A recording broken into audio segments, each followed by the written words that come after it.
Welcome back. As expected, the government officially entered a partial shutdown last night at midnight after Democrats and Republicans failed to agree on a funding bill. The Senate missed the 60-vote threshold. Democrats John Fetterman and Catherine Cortez Masto and Independent Angus King all voted with the Republicans to support the bill and keep government open. Kentucky Senator Rand Paul, the only Republican who voted against the bill. An estimated 750,000 federal employees are facing furloughs now.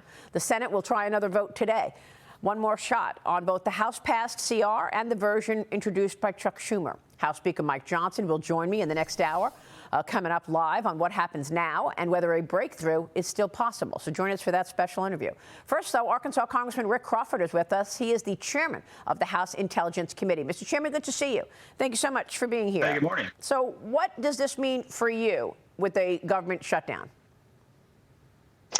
Well, I chair the House Intelligence Committee, so I'm concerned about how this impacts our ability to execute the mission. And it in the short term, it won't. We've got the ability to continue to do the things that the intelligence community does, protecting the American people. The concern I have is this is a no-fail mission. These individuals are going to be out executing. I'm concerned about their families. I'm concerned about the potential for disruption of their finances and things like this. And the interesting thing is that the Democrats talk about how much they, advocate for the workforce, and yet this was their opportunity to advocate for the workforce, and they said, no, we're not going to do that. We're going to make a political statement here. And interestingly, the motivation for the political statement is somewhat questionable with Chuck Schumer and AOC, but that's neither here nor there. The fact remains that they have really passed up an opportunity, which they voted for 13 times in the past. And yet they decided to go ahead and shut the government down. I think it's completely irresponsible, and particularly in light of the comments they've made over the years about how irresponsible it is to shut the government down. Well, I mean, President Trump may use this as an opportunity to cut down government even further and create permanent job cuts. How significant will these layoffs be, do you think? Well, it remains to be seen. The OMB director will take that under consideration, and that'll be in his wheelhouse to make that determination. But obviously, we could. I'm someone that believes that we probably could cut some of the bloat out of the federal government. I'm not sure this is the appropriate forum for that, because I think it requires a little more study and make sure it's more targeted. But look, what we've done is basically said, here you go, OMB, you handle it.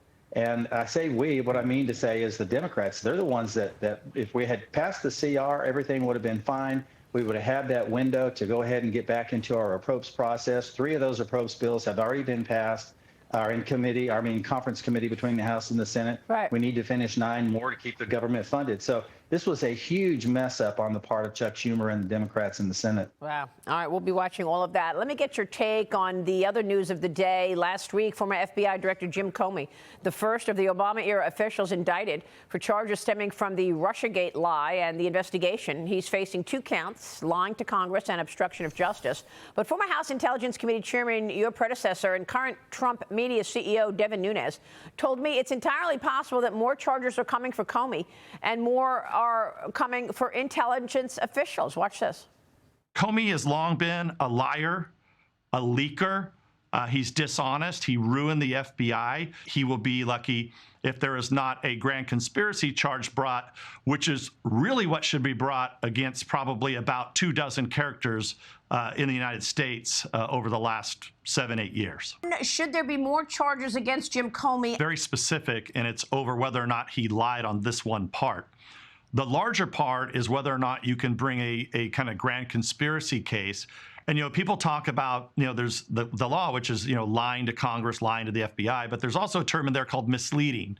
And what a lot of these guys did is they made up things using intelligence that didn't exist, but acted like they knew something that actually wasn't there, and they lied and misled the American people. The only intelligence that they had is that the Russians were very well aware of Clinton's plan, and they actually not only thought Clinton was going to win, but likely preferred that she would win. So going back to the cover-up of her missing emails, that, by the way, are still missing, they all got involved in this plan. They all got the FBI exercise. So, Congressman, you've done a lot of work on this as well, and I want to get your take on the potential for a grand conspiracy charge. South Carolina Senator Lindsey Graham also said he thinks it's coming. Watch this. I think obstruction was more than leaking classified information. I think the obstruction includes withholding exculpatory information to the FISA court where he had a duty to do it. I think the obstruction includes lying about the grand conspiracy here. Not only, and I think the obstruction includes not investigating leads that could have exonerated Trump. Yeah. They wanted Trump to be guilty. Every time they had information that it may not be him, they ignored it. Yeah. I think this is much bigger than leaking classified information. I think there's a conspiracy charge that could be made. Again, he's presumed innocent, but this obstruction goes well beyond leaking information, classified information. I think there was an effort to withhold exculpatory information, not to investigate credible leads that Trump may not have done this.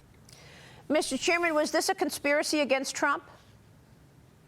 Oh, absolutely. And I think that what you have is at the highest levels, we'll say Director Comey, obviously he was the FBI director, but he had a lot of underlings that went right along with it. But this really goes all the way up to the top. You know, when you talk about the ICA that was requested by President Obama, right. He didn't like the outcome of the election and sought to basically overturn that through some administrative means, using the ICA, which was forced over a 3-week period, using this crossfire hurricane, which was implemented at the direction of and with the coordination of then Director FBI Comey.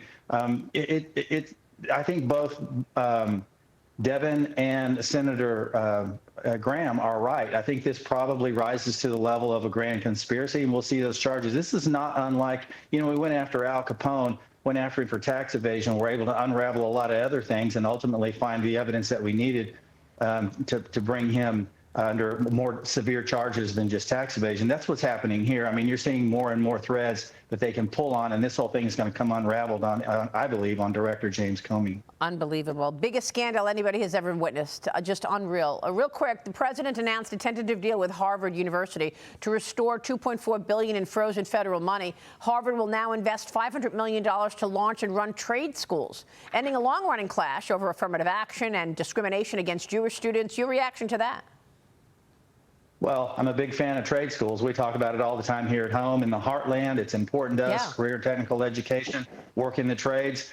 I'm not sure how much faith I have in Harvard to execute on that plan. But, you know, look, the deal's not complete. The devil's in the details. But, you know, Trump's a deal maker, and we'll see if this happens. But let me just say, I love trade schools. I never thought Harvard would get in the game, but you know, God bless them. I think we need more emphasis on the trades. Absolutely. We need more electricians right now with this AI huge boom. Congressman, it's great to see you this morning. Please come back soon. Thank you, Mr. Chairman. Yes, ma'am. Thank you. Rick Crawford. We'll be right back.